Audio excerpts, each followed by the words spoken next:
Tangis Jessica untuk Mirna. Jessica berbagi kisahnya selama menjadi teman Mirna untuk tim Aiton. Saya ngapain dibilang begitu, saya begini dibilang begitu. Pokoknya menurunkan saya kalau bukan saya sendiri kan itu yang bikin saya capek, bikin saya sedih. Saya nggak takut sih, saya harusnya bisa dibilang sama banyak orang. Saya juga takut saya nggak bersalah, tapi ya kepanikan kamu itu waktu satu si Mirna langsung kelihatan begitu, kamu langsung berdiri, kamu langsung panik tangannya begitu. Kebiasaan saya, emang saya suka pegang tangan begitu. Ya pada saat saya panggil, saya juga nggak perlu memperhatikan saya harus bagaimana. Saya bukan tangan saya, bagaimana saya jadi begitu. Itu emang bukan jadi buat begitu aja. Bukan emang karena bukan gatal seperti yang orang bilang. Kalau emang orang memikir saya berbuat seperti itu karena sesuatu itu tahu kan saya masalah menggarap juga. Saya dulu gendut banget, jauh sama sekarang. Maksudnya dulu saya berapa ya, 28 kilo. Karena itu sudah 2 tahunan lamanya. Iya. Jadi emang sempit, ketat banget. Makanya robek akhirnya. Iya. Karena saya naik mobil. Nah, itu saya cuma 1 kali, saya cuma naikin doang. Iya. Karena itu sempit. Cuman dinaikin doang ya celananya. Garap seperti yang tadi gitu tadi. Pulang-pulang. Iya. Bikin saya sedih. Kenapa sih? Saya cuma naikin celana sekali doang. Dibilang saya nggak tahu lah apa. Bagaimana saya bisa kejadian bisa garuk-garuk gitu. Tapi kalau dari Jessica sendiri atau dari Bang sendiri, maksudnya sebenarnya Mirna nih meninggal kenapa ya penyebabnya ya? Ya, panggung sandiwaranya orang ya. Terus terang saya nggak pernah audisi untuk menjadikan peran utama, tapi saya sudah nasib. Jadi saya cuma bisa bilang, coba deh 10 detik aja renungkan bagaimana menjadi saya di posisi yang saya ingin sebenarnya tidak bersalah. Bisa nggak tahan? Seorang manusia saya cuma pengen renungin aja, bisa nggak tahan? Saya udah nggak tahu udah mati apa itu. Saya udah nggak ngerti.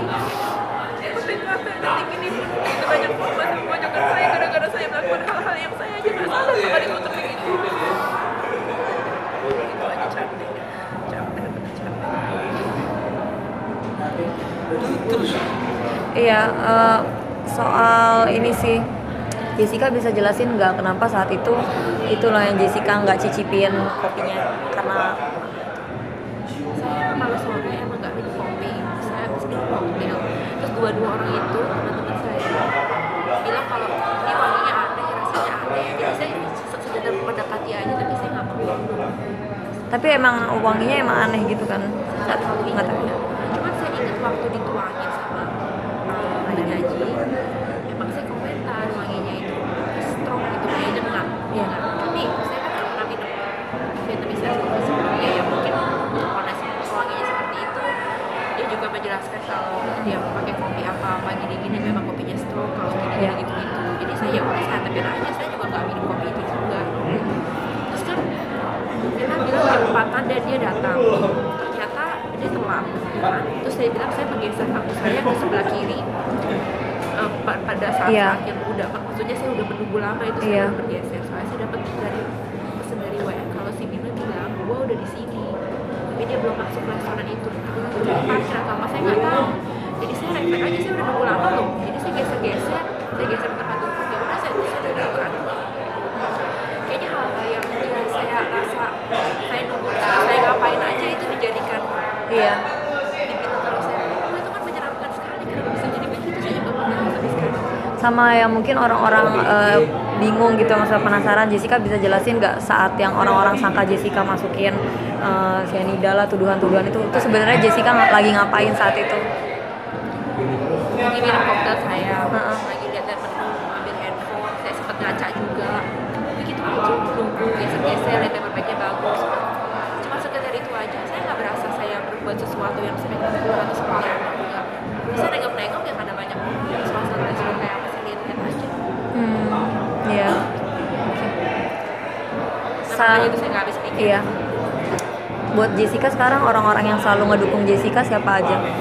Papa, mama, terus ini pengacara-pengacara yang pada sering hubungin saya di Pondok Bambu.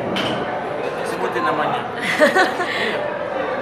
Jadi Hidayat Bostam, Elizabeth Bostam, teman-teman saya juga yang melalui kakak-kakak saya juga selalu kirimin saya surat dari papa mama. Jadi ya itu aja lah, nggak semuanya. Harapan Jessica sendiri buat kasus ini apa? Harapannya sih pulang. Karena Jessica emang tahu bahwa ini bukan salah Jessica gitu ya. Mestinya jadi ya namanya teori kemungkinan segala sesuatu kan mungkin.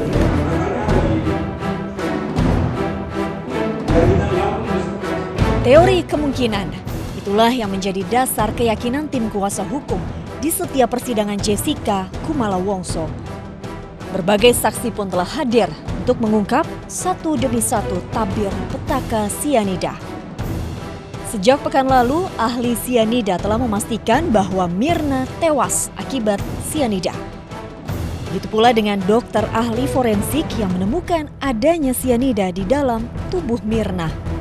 Ahli digital forensik pun pada sidang hari ini memaparkan berbagai keganjilan yang terlihat dalam rekaman CCTV. Analisa berbagai saksi ini bukan tanpa alasan. Ahli digital forensik bahkan telah menelisik satu persatu gerakan Jessica sejak tiba di kafe Olivier. Meski banyak keganjilan, namun belum juga ditemukan bukti bahwa Jessica lah yang meracun Mirna. Saksi ahli belum dapat menunjukkan bukti bahwa Jessica lah pelakunya. Kalau tak pasti berarti kan kita tidak tahu berapa yang masuk dalam tubuh Mirna. Sedangkan seandainya pun ada yang masuk, belum tentu mematikan. Ya kan? Yang mematikan itu harus 171 miligram per liter. Tadi ahli mengatakan tidak pasti. Bisa kurang, bisa lebih, tapi tidak pasti. Nah, kalau tidak pasti berarti kan tidak bisa dibuktikan.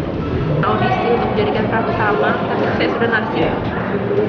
Jadi saya cuma bisa bilang, coba deh 10 detik aja renungkan bagaimana menjadi saya di posisi yang saya itu sebenarnya tidak bersalah. Saya nggak tahan. Manusia saya cuma pengen merenungin aja, saya nggak tahan. Saya udah nggak tahu dengan siapa itu. Saya udah nggak ngerti. Sampai ngerasain detik ini pun begitu banyak korban yang memojokkan saya gara-gara saya melakukan hal-hal yang saya aja nggak tahu sekali untuk begitu.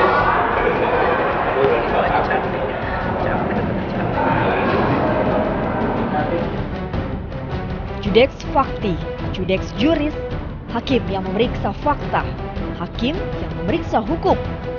Puluhan alat bukti dan belasan keterangan persidangan sedianya menjadi penimbang bagi majelis hakim dalam mengungkap tabir petaka sianida.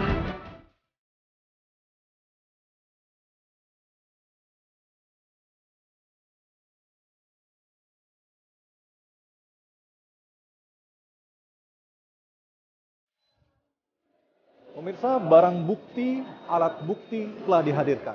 Saksi ahli dan saksi fakta pun juga telah menyampaikan pendapatnya. Namun semuanya berpulang pada majelis hakim seperti apa nanti ujung dari kasus tewasnya Wayan Mirna Salihin.